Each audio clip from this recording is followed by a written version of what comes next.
જો તમે Korean drama કે કોરિયન વેબ સિરીઝ જોતા હોય તો આના જેવી સિરીઝ મેં અત્યાર સુધી નથી જોઈ. હાય, તો કેમ છો યાર? My name is Rohit. જો તમને પણ મૂવીઝ અને સિરીઝ જોવાનો શોખ હોય તો please subscribe my channel. East palace south Korean web series છે જે નેટફ્લિક્સમાં આવી, હિન્દી ડબમાં આવી. ટોટલ 8 એપિસોડ છે, 45 થી 50 મિનિટ વચ્ચેના. સ્ટોરી એની એવી છે કે જે કે હીરો આત્માને જોઈ શકે અને આત્મા એને બાંધી શકે.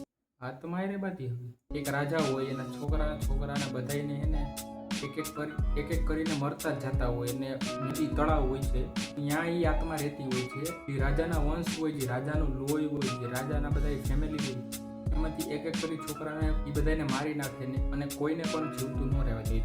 તો આપણો હીરો એને બોલાવે, ભાઈ તું આવ અને આ આત્માને મારી નાખ, આ રાજ્યને એક રાજકુમાર મળે. પણ વાર્તા અહીંયા પૂરી ન થાય, એનાથી પણ બહુ આગળ હોય છે અને થોડુંક મિસ્ટ્રી વાળું છે. તમે આખું જોવો ને 8 એપિસોડ પછી જ તમને સમજાય ને મગજ આખો બેન્ડ મારી જાય એ રીતની મિસ્ટ્રી છે. કેટલા બધા રાજકુમાર હોય, કેટલી બધી રાજમાતા હોય, મને હજી હરખું સમજાતું નથી. કેમ કે મોસ્ટલી ગુજરાતમાં આપણે સાઉથ કોરિયાની વાત કરો ને તો એ બધા એમ જ કહે ઝીણી આંખું વાળા, એના બધાને એક ખરખા જ મોઢા દેખાતા હોય બધાને, કોઈને વર્તી જ ન કે ભાઈ તમે એક વખત ચાલુ કરો અને વ્યવસ્થિત જોવ ને તો તમે ઓળખી જાઓ મારી જેમ.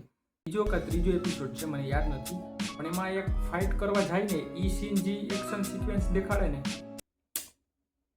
લવ થઈ એક્શન સીન દેખાડે ને એવા મેં એક ટોપ ક્લાસ મૂવીમાં નથી જોયા. એ રીતના સ્ટોરી મસ્ત છે, પણ થોડોક ને મગજનું દહીં થઈ જાય. પણ જો તમે કે ડ્રામા કે સાઉથ કોરિયન વેબ સિરીઝ જોતા હોય ને તો તમને કંટાળો નહીં આવે આમાં. જો તમે સ્ટ્રેન્જર થિંગ્સ જોયું હોય ને તો આ તમને થોડુંક એના જેવું જ સિમિલર ફીલ થાય.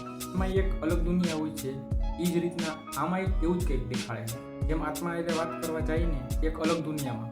મેં અત્યાર સુધી ફેન્ટેસી સિરીઝ આ રીતની નથી જોઈ. ચાલુ કરો ને એટલે તમને ક્યાંય બોરિંગ નહીં થાવ. એપિસોડના એન્ડમાં તમને એ રીતનું જ કંઈક બતાવે કે તમે બીજો એપિસોડ જોવા માટે ઉત્સાહ રહ્યો. ડાર્ક ફેન્ટેસી મેં સિરીઝ આ રીતની જોઈ નથી.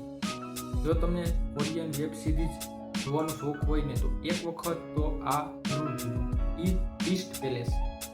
ટોટલ 8 એપિસોડ છે. તમે નેટફ્લિક્સ ઉપર એને હિન્દી ડબ અથવા તો તમિલ તેલુગુ આવડતું હોય તો એમાંય તમે જોઈ લેજો. ફરી મળશું એક નવા વિડીયો સાથે. જો તમને આ વિડીયો ગમ્યો હોય તો પ્લીઝ સબસ્ક્રાઈબ. 5 જ કા 7 જ થયા છે.